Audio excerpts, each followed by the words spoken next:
বরবাদে পাই গেছে ওগো সুবহানাল্লাহ। দেখাইতে ফুলতলি সব মানছে না, দেখাইতে হলে চিন্তা বেটারে খাবন করে ইয়া হইয়া তৈছয়। ওই সময় ফুলতলি সাহেবের কইলা ইয়া সাহেব আপনি ও মানুষটা মরে গে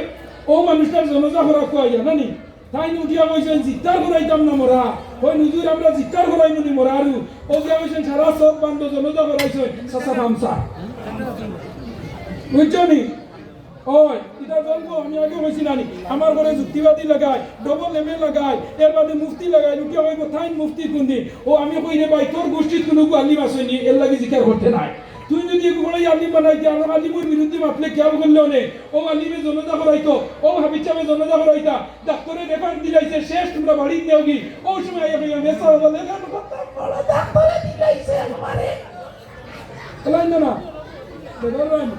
এরপরে হইবা যুক্তিবাদী ইমাম হলরে বকিছে এরো আমি ইমাম হলরে কইছি না কিছু ইমাম হল যারা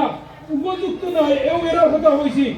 লাগাইছই না আমারে ফেসবুকে তাই ইমাম হলরে কইছই ও ডাক্তারে দেবে রেফারেন্স দিয়া লাস্ট টিকেট দিয়া দিলা ডিগনিয়া বাড়ি নিয়া যা খাবাই দাও ও সময় মেসা বগল জমাইয়া কইবা মেসা দিয়া করবা আল্লাহ হায়াত তাকে দিয়া যাইতা না হইলে কোনা হায়াত তাহলে আর না হইলে লইয়া যাইতা গিয়া ও অত মায়ার বাপ হে দাবি সারিয়া দিলা আর কষ্ট বর্দাশন না ও দেওসাই 18 নম্বর 2001 জন ভাই দেওসাই দেখি